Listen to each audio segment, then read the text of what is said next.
Пока они паслись, стадо диких лошадей заметило брошенного плачущего мальчика на обочине сельской дороги. Они подошли к нему из любопытства, и то, что произошло дальше, благодаря им, дало бедному мальчику новую жизнь. Это было в сумерках, на пустынной сельской дороге. В полях по обе стороны было тихо, только тихо шелестела трава и дул легкий ветерок.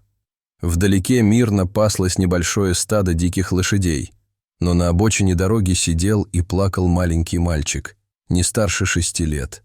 Его одежда была грязной и изорванной, а лицо залито слезами. Он выглядел потерянным и испуганным и оглядывался по сторонам, словно надеясь, что кто-нибудь придет ему на помощь. Затем дикие лошади подняли головы, навострили уши и, казалось, почувствовали тревогу мальчика. Они осторожно двинулись к нему.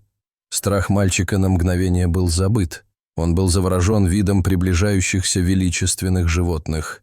Лошади окружили его плотным кольцом. Вперед выступила кобыла и легонько толкнула мальчика носом. Страх мальчика начал отступать, когда он заглянул в спокойные глаза кобылы.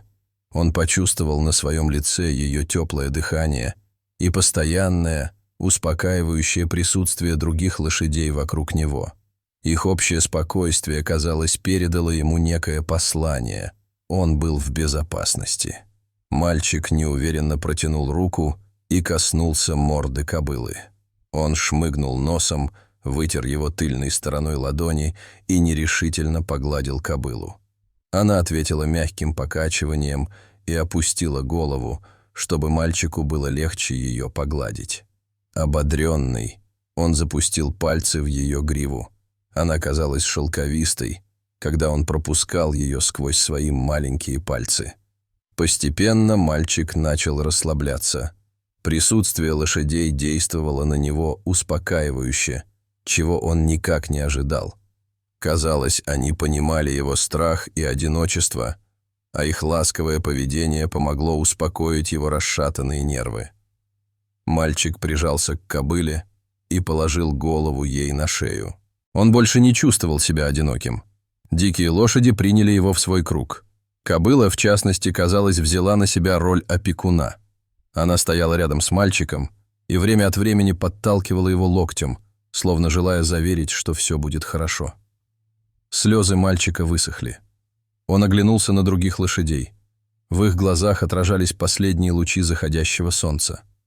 С наступлением ночи температура воздуха понизилась, и сельская дорога погрузилась в темноту. Дикие лошади почувствовали перемену и начали двигаться. Инстинкты заставили их искать укрытие. Кобыла легонько подтолкнула мальчика, словно призывая его следовать за ней. Мальчик, спотыкаясь, поднялся на ноги.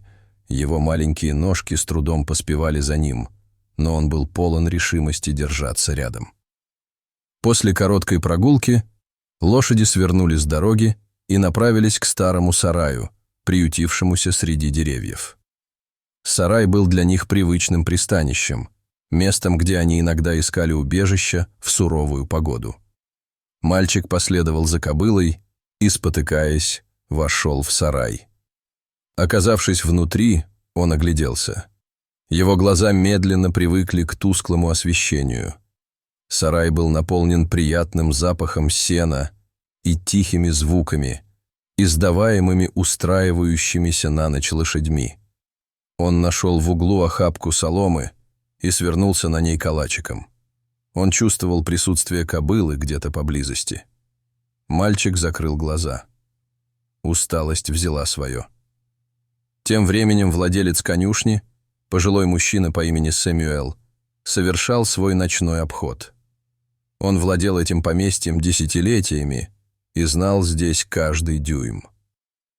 Приблизившись к сараю, он заметил знакомые очертания диких лошадей, видневшиеся сквозь открытую дверь.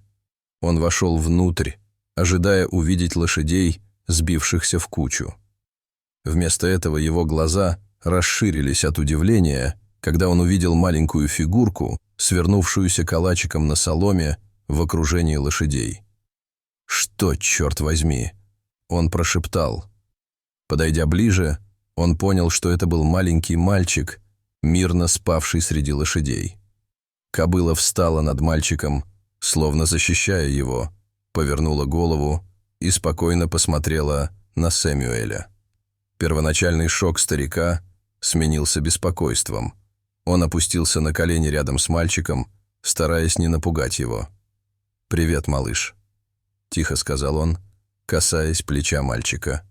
Мальчик пошевелился, его глаза приоткрылись. На мгновение он растерялся, но потом увидел знакомую морду кобылы и расслабился. В голове Сэмюэля роились вопросы. Откуда взялся этот мальчик? Как он оказался здесь, наедине с дикими лошадьми? Он посмотрел на мальчика и заметил грязь и слезы на его лице. «Как тебя зовут, сынок?» – мягко спросил он. Мальчик ответил не сразу. Он все еще был сонным. Он огляделся по сторонам и, наконец, сказал, что его зовут Томми. У Сэмюэля защемило сердце при виде испуганного маленького мальчика. «Ну что ж, Томми, теперь ты в безопасности. Меня зовут Сэмюэль. Давай зайдем в дом, и мы во всем разберемся». Мягко уговаривая, Сэмюэль помог Томми подняться на ноги и повел его к дому. Мэр проводил их до дверей амбара и смотрел, как они уходят. В доме Сэмюэл дал Томми теплое одеяло и миску супа. Мальчик ел с жадностью.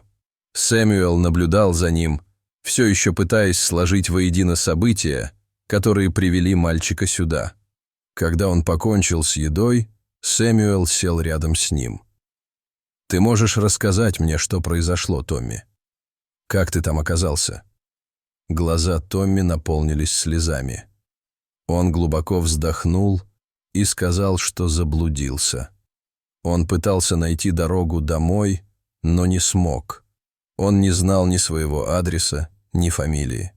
Сэмюэл внимательно слушал, его сердце было полно сострадания. Он понимал, что Томми пришлось пережить тяжелое испытание, но было что-то особенное в том, как лошади отнеслись к нему. Он решил помочь мальчику, надеясь, что его семья скоро приедет за ним. Первые 2 дня были трудными для Томми. Хотя дом Сэмюэля был теплым и уютным, он все равно казался незнакомым. Томми ужасно скучал по своей семье. Мысль о разлуке с ними наполняла его тревогой. Он часто сидел у окна и смотрел на поля, надеясь увидеть знакомое лицо или знак того, что его семья едет за ним. Сэмюэл изо всех сил старался, чтобы мальчик чувствовал себя как дома. Он готовил еду, рассказывал истории и даже принес несколько игрушек, которые хранил от своих собственных детей. Но Томми оставался замкнутым. Его мысли постоянно возвращались к семье.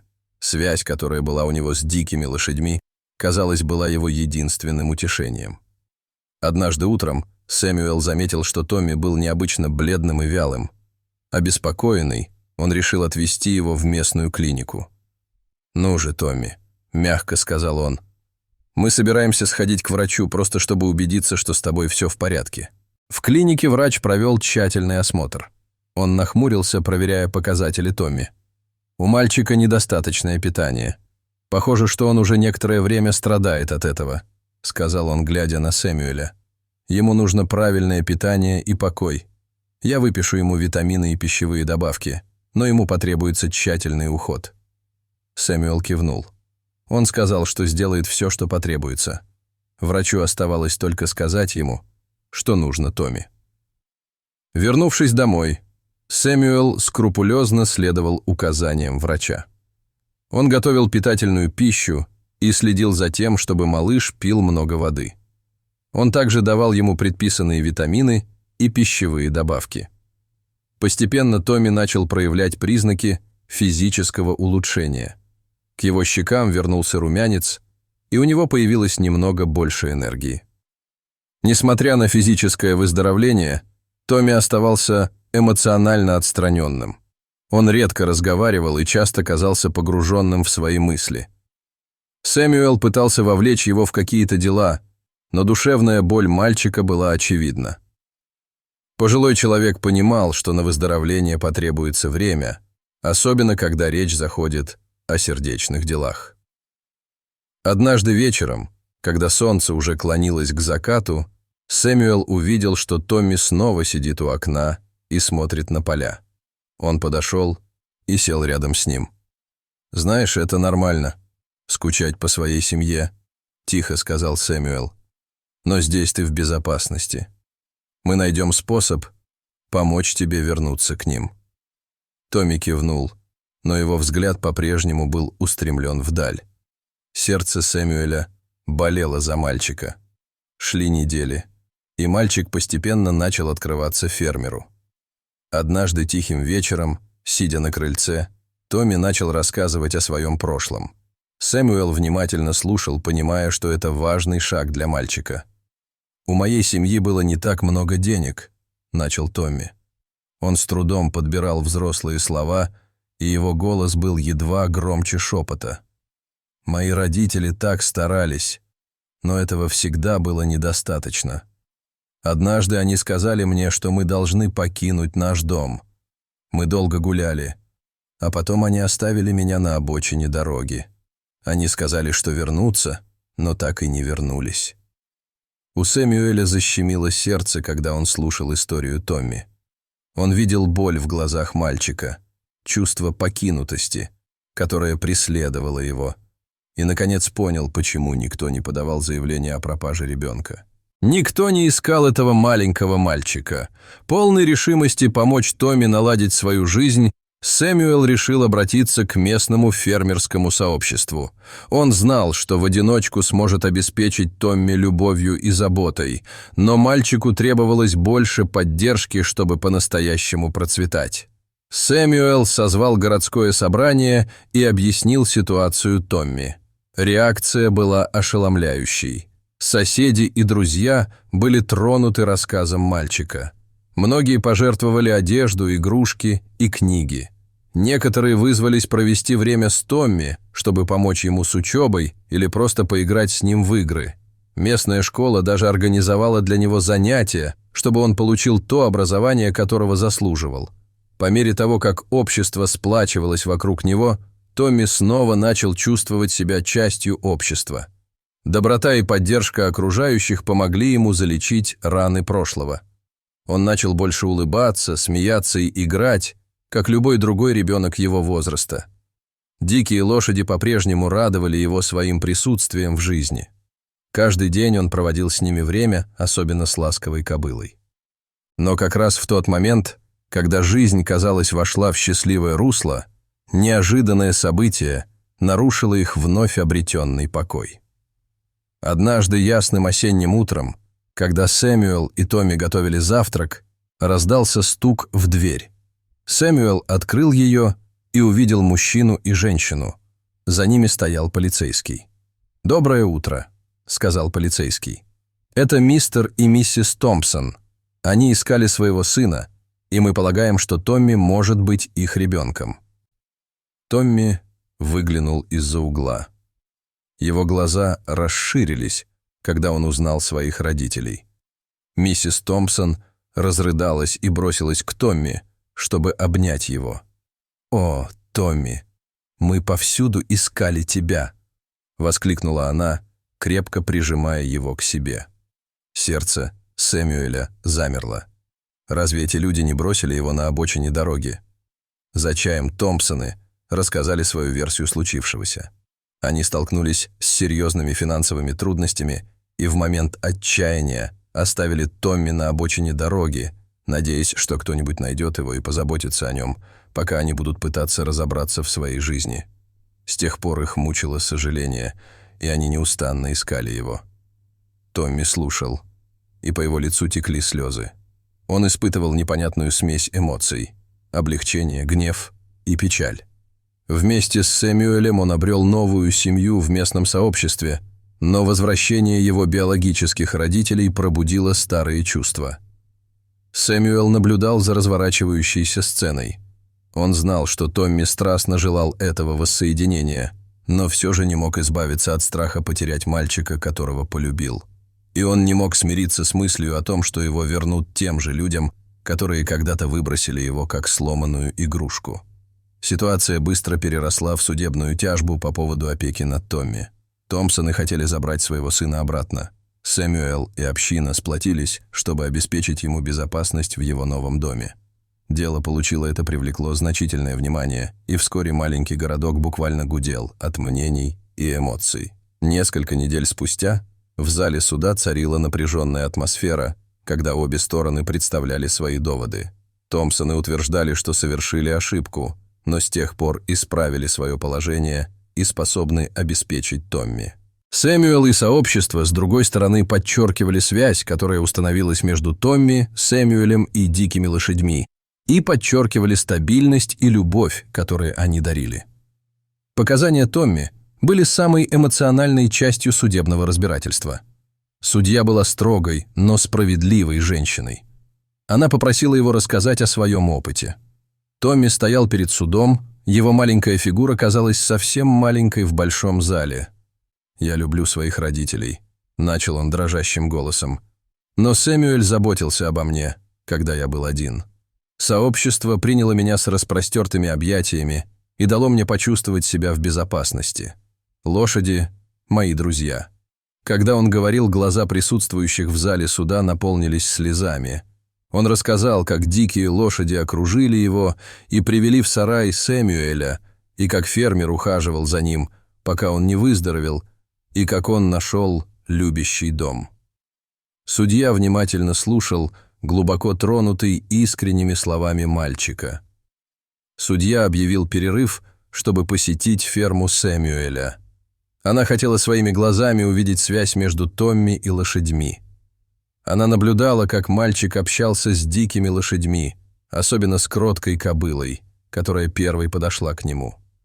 Связь была несомненной. Лошади относились к Томми со спокойствием и привязанностью, которые были редкими и особенными. Как только они вернулись в зал суда, судья вынесла свое решение. По ее словам, это дело касается наилучших интересов ребенка. У Томми явно сложились прочные отношения с мистером Сэмюэлем и обществом, которые обеспечили ему стабильность, любовь и заботу. Зал суда затаил дыхание, когда она продолжила. «Я выношу решение в пользу того, чтобы Томми остался с мистером Сэмюэлем. Однако очевидно, что его биологические родители любят его и пытаются загладить свою вину. Поэтому я предоставляю Томпсонам право на посещение, в надежде, что этот смешанный семейный сценарий обеспечит Томми любовью и поддержкой, в которых он нуждается, со всех сторон». Это решение принесло Сэмюэлю и обществу чувство облегчения и радости, а Томпсоны выразили свою благодарность за то, что им позволили остаться в жизни Томми. Это было нестандартное решение, но оно дало Томми лучшее из обоих миров. В последующие месяцы начал складываться сценарий смешанной семьи. Родители Томми регулярно навещали его. Они восстановили свои отношения с ним, уважая связь, которая была у него с Сэмюэлем. Сообщество продолжало поддерживать Томми и обеспечивало его всем необходимым для процветания. Дикие лошади по-прежнему были неотъемлемой частью жизни Томми. Нежная кобыла, в частности, всегда была рядом с ним, словно чувствуя потребность мальчика в стабильности. Однажды солнечным днем в парке состоялся очередной пикник. На этот раз это был праздник единства и любви, которые объединили их всех вместе. Томми был окружен своими биологическими родителями, Сэмюэлем и обществом. Теперь у него была семья, которая выходила за рамки родословных. Семья, основанная на любви, доброте и сострадании. Когда солнце село, Томми посмотрел вдаль на диких лошадей. Они мирно паслись. Он знал, что их вмешательство изменило его жизнь так, как он и представить себе не мог. Сэмюэля теперь считали героем. Его доброта и преданность делу не только спасли мальчика, но и вдохновили бесчисленное множество других людей открыть свои сердца и дома. Отношения Томми с его биологической семьей также улучшились. Смешанный семейный сценарий, созданный судом, позволил ему наслаждаться лучшим из обоих миров. Он проводил время со своими родителями, сохраняя при этом глубокую связь с Сэмюэлем и сообществом, которое стало его второй семьей. и лошади никогда не отходили от него ни на шаг. Его история прошла полный круг. Он превратился из брошенного ребенка, полного страха, в всеми любимого, жизнерадостного мальчика, полного надежд на будущее. Окруженный своей новой и старой семьей, под присмотром диких лошадей, с которых все началось, Томми понял, что он по-настоящему дома. У вас есть история о том, как животные заботятся о людях и меняют их жизнь к лучшему. Расскажите нам об этом в комментариях, мы будем рады услышать. Но сейчас мы уходим. Увидимся в следующем видео.